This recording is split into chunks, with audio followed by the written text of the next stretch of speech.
Hello, everybody, and welcome. It is NBL Free Agency Market Watch. Hashtag NBL Free Agency Market Watch to get involved.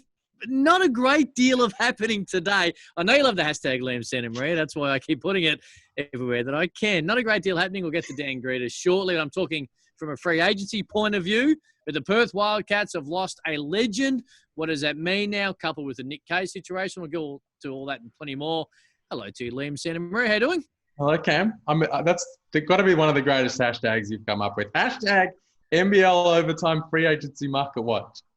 Second best hashtag, of course, NBL Overtime Quake, still number one from last year when we were in Vegas and nearly died. Homicide, welcome to you, my man. How you doing? I'm doing well. How are you? Doing really well. A little bit sad, like I think everybody is today around Damian Martin in the news, but time doesn't wait when it comes to the Perth Wildcats and putting this roster together, boys. So I'm going to start with you, Liam. Because they got Mitch Norton, kind of the reason they got him a couple of years ago. So you'd think, hey, he'll be the starting point guard. But to be able to fill this out, what do they do now that Martin's no longer a Wildcat? Yeah, well, it's an issue, right? As you say, Mitch Norton's the ready-made replacement. He'll come in as the starting PG. So now they've got to look at what they have in place as the backup, of course. But we can talk about that in a sec. But I think the biggest thing is how they replace Damian Martin's leadership. One of the greatest, if not the greatest, leaders in NBL history. The way he inspires that team with what he says, with what he does, and what he's done for over a long time. Now, part of that process was supposed to be Nick Kay, as a follow my lead and do what I do kind of approach, but he's not going to be there. Wagstaff's going to carry a load. Mitch Norton's going to need to step up in that regard.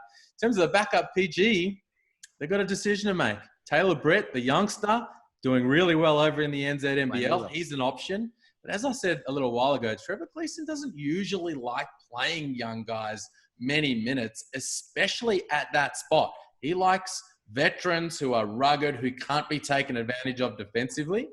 I wouldn't be surprised if a guy like Kevin White, for example, got plucked out of nowhere to come in and say, we are going for a third straight title and we need you to come in and hold down the fort when Nordo needs a rest. They were heavily linked to Emmett Nair, of course, for a little while before Brian Goorjian was able to getting back to the Hawks. Homicide, it is a huge void to be able to fill, and one that's not going to be easy regardless of who they get. You can't fill that void. True. So you just got to just try and just hope that, they could figure something out. I don't know what can be done. Because exactly what Liam said, everything he brings to the table is irreplaceable. And the guy that was supposed to be able to do it, he's gone. So they have some huge voids to attempt to fill. Good luck with that. All right, we're going to get to Nick Kay one in a little bit, but let's talk Dan Grida because he was the only official signing today. 2-year deal. Speaking of West Australian boy, of course, currently rehabbing an ACL. He expects to be back around January, which, considering the season isn't slated to start until December 3, it might not be a huge slice out of the season. I'll go to you, though, Homicide, because Dan Grida, you liked him at different times last year. He brought the energy. Good to see him commit. And they commit to him for 2 years, even with the injury. That's a lucky man. That is a very lucky man for a team to commit when you're injured with an ACL injury. You never know how anybody's going to come back with that, So that's just based off of what he's shown in his young career, his ability that he's shown. And good luck to him. Hopefully he rehabs well and comes back 100%. Because if he does, which we all hope he does, sky's the limit for that kid. Yeah, I like the deal for both parties. Super happy for him because, as you say, Corey, that injury just came at the worst time as he's entering free agency. Had he come off contract, had he signed a 1-year deal off the bat when he entered the league and come off contract at the end of that rookie year that took everybody by surprise, he would have signed a big contract somewhere, 3 years on good money. Plateaued a little bit last season, which made people a little wary. Then the injury. And so, as you say, Corey, that he went into this offseason thinking, oh, heck, I don't know if I'm going to get any offers. So to get the club kind of buy into him, say, we like what your future looks like, is a great result for him. And I also think it's a good play for them where they're losing Sunday Deck. We understand they've lost Angus Glover. They needed to lock in that talent. And I think once he gets up and running, he's going to be a pretty good fit with Brian Goorjian with the way he goes about it. Inside word, or the inside word, I've been told. There's a new kind of a segment, hashtag NBL Overtime Free Agency Market Watch Inside Word, which is where Liam gives us, in roundabout ways, Homicide, because we know his style better than most. He drops nuggets that sometimes you don't even realise, and then the next thing you know, someone else reports it on Twitter, and the thing happens. I'm going to go to you, Liam. We spoke about Damian Martin.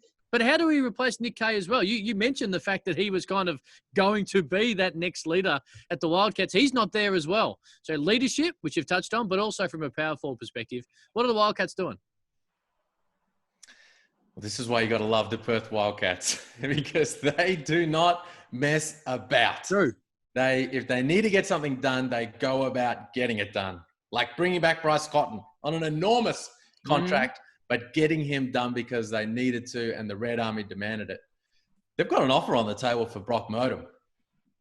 So this is a guy who, some teams have kind of asked the question about and have received the sort of starting asking price and completely just immediately hung up the phone because it's just way, way too high with what he's been doing in the EuroLeague. Now, what my understanding the Wildcats have got to is nowhere near that. They've come at a pretty high level, something where if Brock and his partner and with the young child, if they really don't want to go back to Europe and they like what the lay of the landscape over there in WA, which is maybe the best place in the world to be right now, he could very well sort of take some interest in that. So my understanding is there's an offer on the table for Brock Motum from the Wildcats right now that he and his agent are having a look at.